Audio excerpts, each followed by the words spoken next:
Assalamualaikum warahmatullahi wabarakatuh. Salam guru penggerak. Bapak Ibu guru, pada kesempatan kali ini saya akan memaparkan hasil tugas modul 1.1, yaitu demonstrasi konseptual filosofi pemikiran Ki Hajar Dewantoro. Ki Hajar Dewantoro adalah seorang aktivis pergerakan kemerdekaan, kolumnis, politisi dan pelopor pendidikan bagi kaum pribumi sejak zaman penjajahan Belanda. Kiprahnya dalam memajukan anak bangsa membuat hari lahirnya dijadikan sebagai Hari Pendidikan Nasional. Yang pertama, menuntut anak mencapai kodrat. Pendidikan itu hanya suatu tuntunan di dalam hidup tumbuh anak-anak kita. Artinya, bahwa hidup tumbuhnya anak itu terletak di luar kecakapan atau kehendak kita kaum pendidik. Menurut Ki Hajar Dewantoro, pendidikan diartikan sebagai tuntunan dalam hidup tumbuhnya anak-anak. Pendidikan adalah menuntun segala kodrat yang ada pada anak-anak agar mereka dapat mencapai keselamatan dan kebahagiaan yang setinggi-tingginya, baik sebagai manusia maupun sebagai anggota masyarakat. Pendidikan itu hanya suatu tuntunan di dalam hidup dan tumbuhnya anak didik kita. Hidup tumbuhnya anak itu terletak di luar kecakapan atau kehendak kita kaum pendidik. Anak-anak itu sebagai makhluk, manusia dan benda hidup, sehingga mereka hidup dan tumbuh menurut kodratnya sendiri. Pendidikan hanya dapat menuntun tumbuhnya atau hidupnya kekuatan-kekuatan itu agar dapat memperbaiki lakunya. Yang kedua, pendidikan berpusat pada anak. Pendidikan yang berpusat pada anak dapat mendukung lingkungan belajar untuk meningkatkan keterampilan dan minat anak. Pembelajaran dapat dilakukan antar teman sebaya dan kelompok kecil. Menurut Ki Hajar Dewantoro, belajar adalah proses menjadikan anak menjadi tahu, mengerti, memahami, dan menginternalisasi pengetahuan. Dalam hal ini tentu saja anak merupakan subjek sekaligus pusat kegiatan belajar. Sebagai pusat pembelajaran, kebutuhan anak harus terpenuhi. Anak perlu merasa aman, nyaman, berharga, dicintai, dan dipahami. Ini adalah kebutuhan primer yang tidak bisa dihilangkan.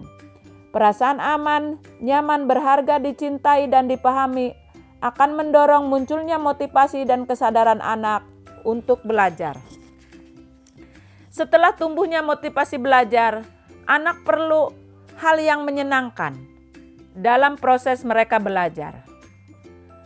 Apa yang dikenal dekat dan baik oleh anak merupakan hal yang menyenangkan bagi anak.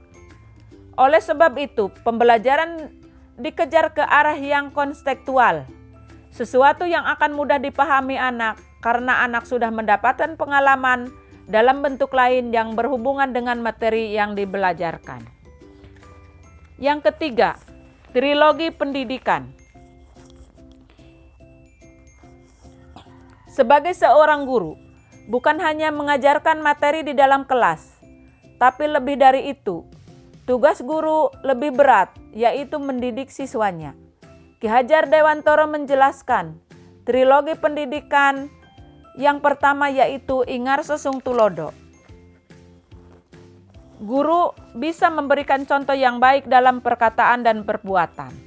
Dengan kata lain, yang di depan memberi teladan. Karena guru merupakan panutan bagi siswa. Apalah artinya jika guru hanya bertindak kasar kepada siswa?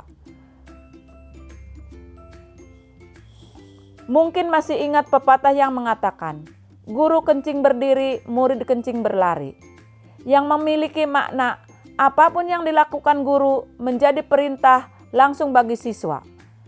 Keteladananlah yang menjadi panglima pendidikan.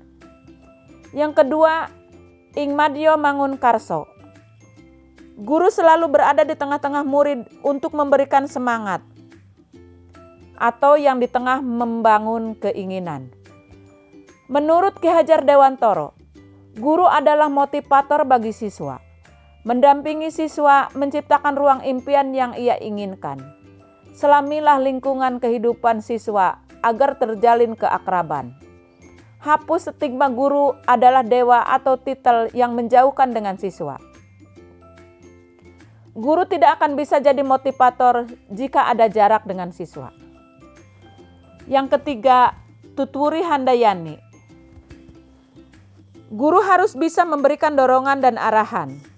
Dengan kata lain, yang di belakang memberikan dorongan. Menurut Ki Hajar Dewantara, guru memberi dorongan bagi siswa setelah ia menyadari akan impiannya. Biarkan siswa berkembang sesuai bakat dan keinginannya. Memang, disadari kurikulum pendidikan formal belum mampu memberikan ruang kebebasan berprestasi dan bereksplorasi bagi anak.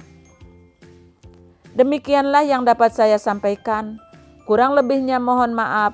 Wassalamualaikum warahmatullahi wabarakatuh. Salam guru penggerak.